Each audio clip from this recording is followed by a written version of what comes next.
Bonjour à tous, merci d'être là. Il y a du monde.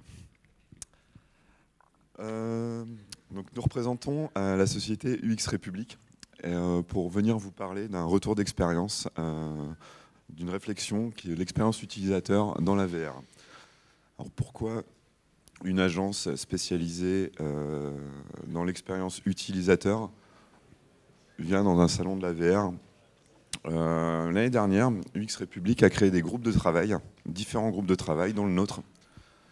Notre mission était de mener une réflexion sur comment appliquer nos méthodes, comment appliquer notre expertise dans la réalité virtuelle. Donc pour commencer à parler de réalité virtuelle, on va faire un petit tour d'horizon. On va faire un petit tour d'horizon de l'écosystème, en commençant par les différents types de casques, les acteurs les plus connus sur le marché. On les a séparés en deux catégories, les casques dits plus entrée de gamme et les casques un peu plus haut de gamme. Alors, les casques dits entrée de gamme, peu onéreux, accessibles au grand public, qui permettent une première approche dans la réalité virtuelle, ont un point commun, c'est-à-dire qu'ils nécessitent l'utilisation d'un smartphone pour rentrer dans une expérience immersive.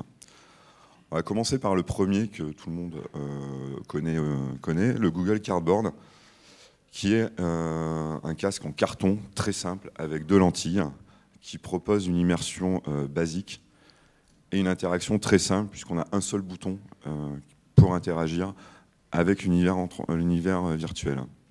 Ensuite, on monte un peu en gamme avec le Samsung Gear, un peu plus immersif, avec une interaction plus développée, puisqu'on a un petit trackpad sur le côté, ainsi qu'un bouton retour.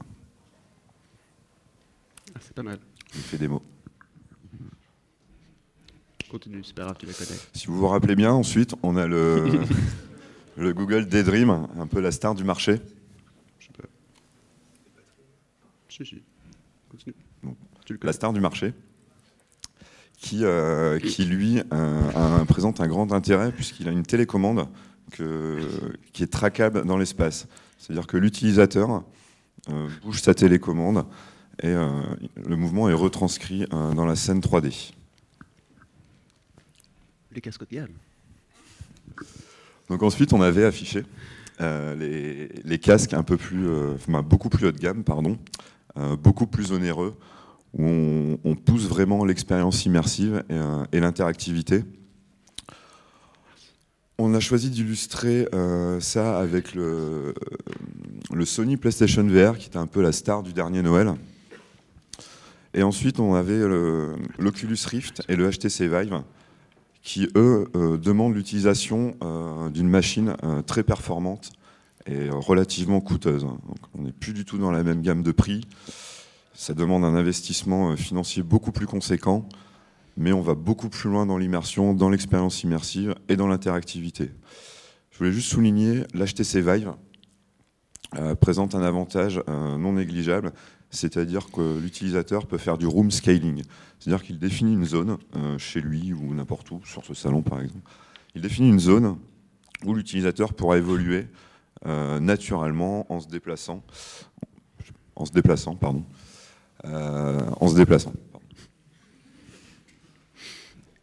On a les contrôleurs juste derrière. Ça arrive, désolé. Ça va continuer à arriver. On continue sur les contrôleurs. Ouais.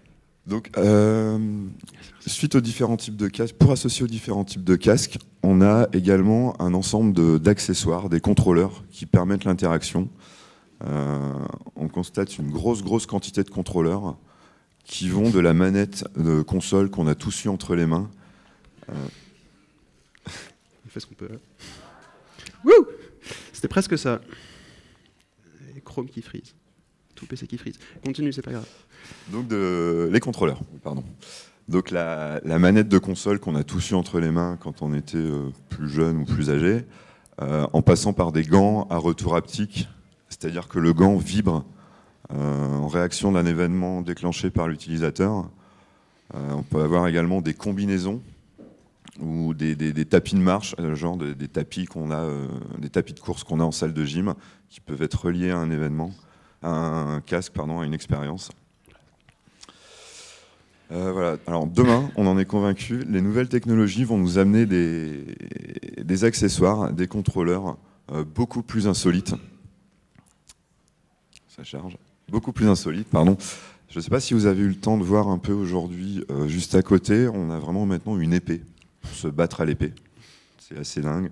Et demain, n'importe quel objet de la vie de tous les jours, n'importe quel objet usuel pourra être traqué dans un environnement 3D et servir de contrôleur à une expérience de réalité virtuelle. Yes. Du coup, juste pour commencer, désolé, et ça fait vraiment super plaisir de voir autant de gens intéressés par ce sujet. J'avoue, on ne s'attendait pas, donc vraiment, merci. Donc pour commencer, on va essayer de voir un petit peu quels sont les différents facteurs à prendre en compte pour prioriser le confort et assurer une expérience confortable à nos utilisateurs en immersion.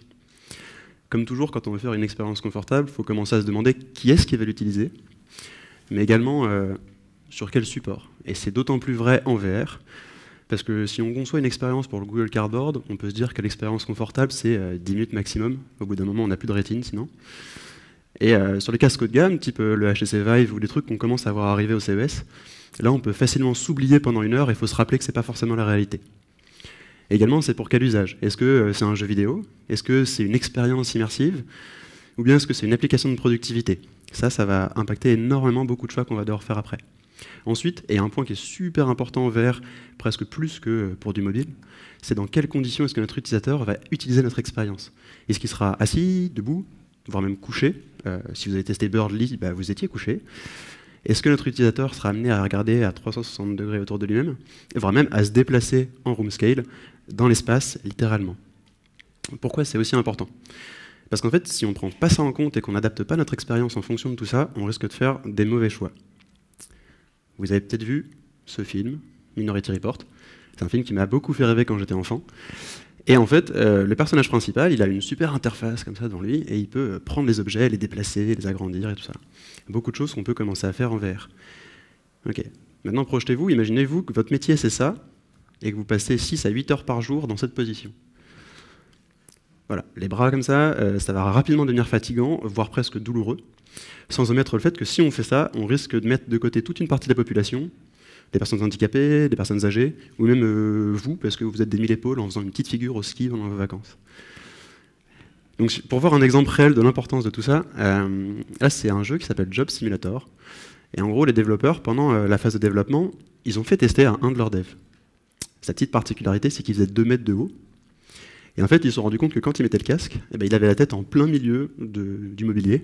Et dès qu'il voulait interagir avec les trucs, il était obligé de se baisser comme ça. Pas super. Et ils ont testé de la même façon avec des enfants, et ils se sont rendus compte qu'eux ne pouvaient pas du tout interagir avec ce qui était en hauteur. Et donc c'est là où ils se sont rendus compte que, ok, en fait, c'est pas à la personne de s'adapter à l'expérience, c'est à l'expérience de s'adapter à l'utilisateur. Et donc ils ont corrigé, et maintenant on a plus ou moins la même chose. Le mobilier est en fonction de notre taille. Un autre point super important, si on veut que les gens utilisent confortablement nos expériences, c'est fournir des outils qui vont leur permettre de faciliter les tâches qu'ils souhaitent accomplir. Petit exemple ici, sur un GIF qui est un peu sale. Ça vient d'un jeu qui s'appelle Fantastic Contraption, donc c'est un jeu de construction où il faut créer des petits véhicules. Et donc ce qu'on peut voir, c'est que si je prends deux formes et que je les amène l'une près de l'autre, elles vont se magnétiser, et je pourrais la prendre et déplacer les deux à la fois. Gros gain de temps. Imaginez ça encore une fois sur une application de productivité, type modélisation 3D pour des engins d'aéronautique. Beaucoup de temps épargné à la fin de la journée et à la fin de la semaine.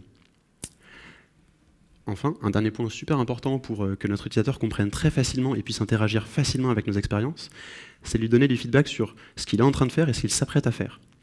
Petit exemple là, c'est je suis en train d'interagir avec une clé, je l'approche d'une serrure, ok, je vois qu'elle commence à bouger, bon, je vais pouvoir faire quelque chose avec. Là, un cas assez connu aussi, c'est je commence à survoler du regard un élément avec lequel je vais pouvoir interagir, et je le comprends parce qu'il change d'état. Ça peut changer de couleur, de taille, je peux avoir un retour haptique, donc une vibration dans mes contrôleurs, je peux avoir du son. Bref, on a plein de choses, plein d'outils en VR à ce niveau-là. Donc encore une fois, un petit exemple réel pour illustrer la théorie. C'est tiré du jeu Lens End, qui a été fait par les créateurs d'un jeu qui s'appelle Monument Valley sur mobile. Si vous n'avez pas testé celui-ci, je vous le conseille, c'est une petite pépite. Et donc ce que je vais vous montrer, c'est un petit gif, c'est les premières secondes de jeu. L'utilisateur vient juste de cliquer sur démarrer, il n'y a pas eu de tutoriel, on lui a rien appris.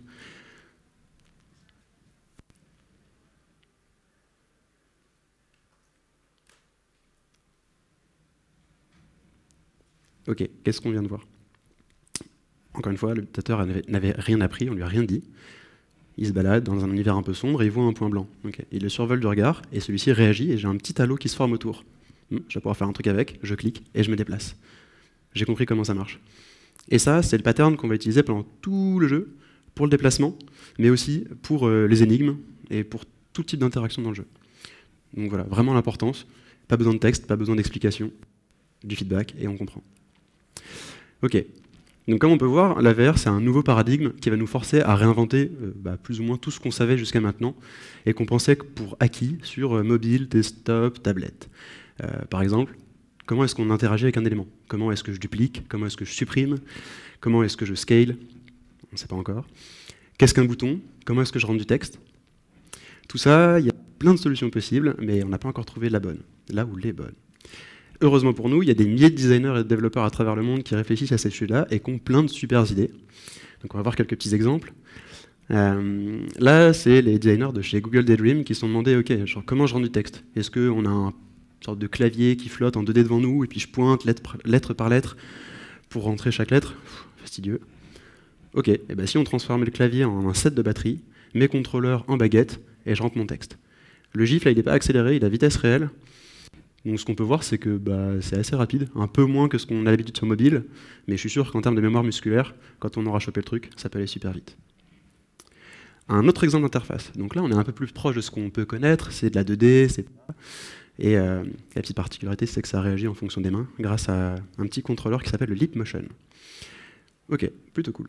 Mais ce qu'on pense, c'est qu'en VR, on va voir de plus en plus arriver des interfaces qui sont diégétiques, c'est-à-dire à l'intérieur de l'univers. Ça ne va pas casser mon immersion, c'est physiquement présent dans ce que je suis en train de vivre. Petit exemple, dans Fantastic Contraption, si je veux quitter le jeu, il faut que je mange le burrito exit. Voilà, donc pour quitter l'expérience, il faut que je le mange jusqu'à la dernière bouchée, et voilà, je pars. Autre petit exemple, dans Job Simulator, encore une fois, plutôt que d'avoir un menu de lancement du jeu à plat où je choisis mon niveau, bon ok c'est cool, et ils se sont dit ok, le menu de lancement du jeu, je suis déjà dans le jeu, je suis déjà dans l'expérience. Et donc j'ai un petit plateau avec toutes les cartouches qui représentent les différents niveaux, il faut que je la prenne, la mette dans la machine, tirer le bandit manchot, et c'est parti. Un dernier petit exemple, toujours dans Job Simulator, pour les options, genre activer le mode spectateur. Ils auraient pu faire un panneau 2D qui casse l'immersion. Eh ben non, même ça, c'est physiquement présent dans l'univers, et c'est un petit levier qu'il faut que je lève ou que je descende pour activer ou désactiver certains modes. Alors maintenant qu'on a fait un petit tour d'horizon du matériel et de l'ensemble des bonnes pratiques et des grandes règles, on va se plonger principalement dans l'interface. Alors la première règle, c'est de faire attention aux fausses bonnes idées qui sont souvent véhiculées par la science-fiction ou le cinéma. On va illustrer ça avec un exemple très connu. On a tous voulu un jour être un Iron Man. Ça nous fait rêver de communiquer, d'interagir avec l'interface de Tony Stark. Il s'avère que si on se penche vraiment sur ce type d'interface, si on observe bien, on a beaucoup trop d'informations qui sont beaucoup trop près de notre visage. C'est évidemment pas ce qu'on veut. Si on applique ce type d'expérience, l'utilisateur aura le sentiment d'avoir le nez collé sur son écran, mais réellement. C'est très désagréable.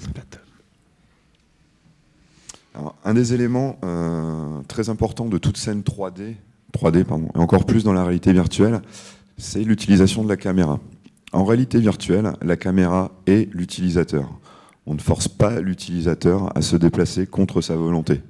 On l'incite à aller avancer, reculer, à regarder dans telle ou telle direction par des indices. C'est fortement conseillé, mais on ne force pas l'utilisateur à se déplacer, donc on ne déplace pas la caméra à la place de l'utilisateur. Dans des expériences virtuelles, passées, vous avez peut-être déjà eu un sentiment désagréable, nauséeux. Voilà, c'est ce qui peut arriver quand l'utilisateur, quand le concepteur déplace la caméra à la place d'un utilisateur. C'est ce qu'on appelle le motion sickness, le mal des transports. Finalement, c'est une désynchronisation entre la vue et l'équilibre qui se situe dans l'oreille interne. Alors pour la petite anecdote, le motion sickness, c'est un héritage préhistorique de nos ancêtres, les hommes des cavernes, puisque les hallucinations à l'époque, c'était essentiellement dû quand la cueillette était ratée, c'est-à-dire une baie empoisonnée ou un champignon hallucinogène. Donc la vue se brouille, c'est une alerte. Il faut éjecter le poison. Donc aujourd'hui, c'est ce qui peut faire vomir l'utilisateur. Donc en gros, si on est tous là aujourd'hui, c'est parce que des gens ont eu la bonne idée de vomir au bon moment. Ouais. Comme quoi ça peut être utile. On vient de parler du déplacement de la caméra. On va rentrer un peu plus dans les détails des différents types de déplacements connus ou vus qu'on a pu tester dans une immersion virtuelle. On a différents types de déplacements, donc du plus simple, efficace, au plus insolite.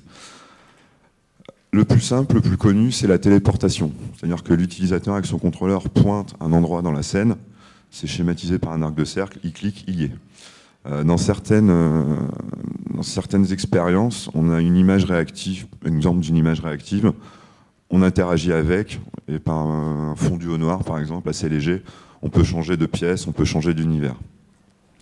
On va partir un peu plus dans l'insolite, avec une technique qui s'appelle le Shaolinja, oui, qui est en fait inspiré des méthodes de déplacement des ninjas, simplement. C'est-à-dire que l'utilisateur, pour avancer, se penche vers l'avant, et projette les mains à l'arrière, et il se voit, et il évolue, il avance dans sa scène. On a aussi remarqué des choses qui marchent très bien, c'est de simuler des modes de déplacement de la vie courante. C'est-à-dire, je marche, donc je bouge les bras, je fais du ski, j'appuie sur mes bâtons.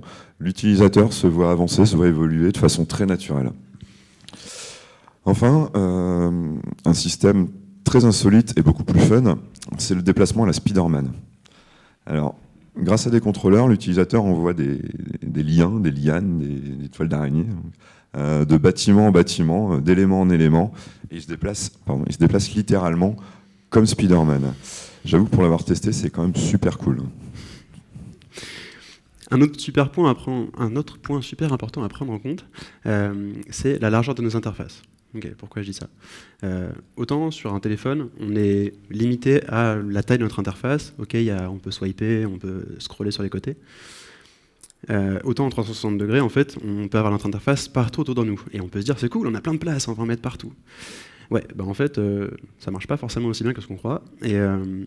Parce qu'il faut se souvenir d'un truc. En VR, on a un casque sur les yeux, et aujourd'hui, ces casques-là, genre le Vive par exemple, son poids, ça dépasse le kilo. Et du coup, si j'ai une interface qui est vraiment très large et il faut que je passe constamment mon temps à regarder de gauche à droite, ça peut très vite devenir douloureux au niveau de ma nuque. Voilà. Heureusement pour nous, il y a des premières guidelines qui commencent à arriver sur les différents champs de vision et les angles de confort. Et donc ce qu'on sait, c'est que les 60 degrés qui sont en face de l'utilisateur, c'est ce qu'il peut regarder sans bouger la tête, juste avec ses pupilles. Sur les 110 degrés, c'est un très léger mouvement de la tête et je peux regarder plus ou moins tout ce qu'il y a là. Ce qui va être au-delà, ça va me demander un réel effort, un réel mouvement pour aller y accéder.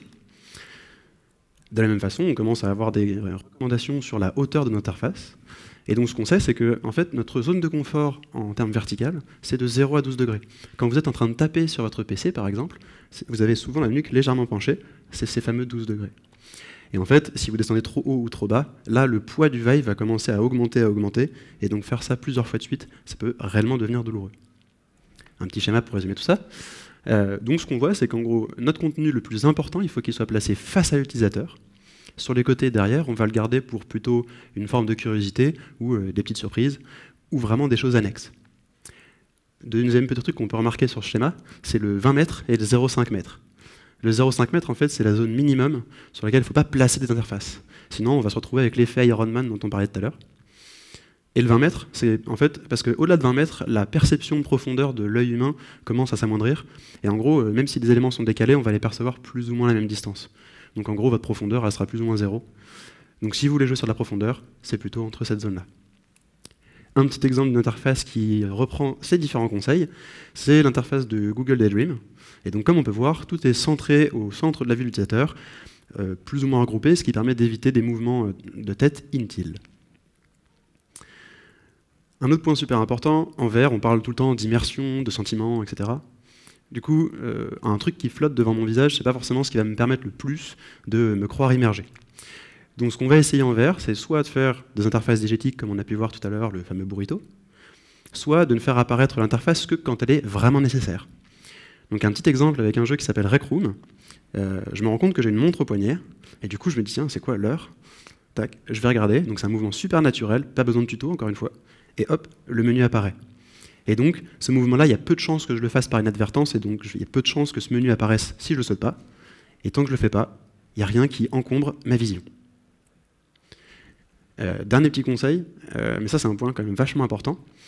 Encore une fois, en VR, on est en immersion, et donc tout peut paraître plus intense, plus fort. L'animation en fait partie. Autant sur mobile, on recommande pour véhiculer du sens de faire bouger notre interface quand je clique sur un bouton, donner de la réaction. En VR, c'est possible, mais il faut faire gaffe.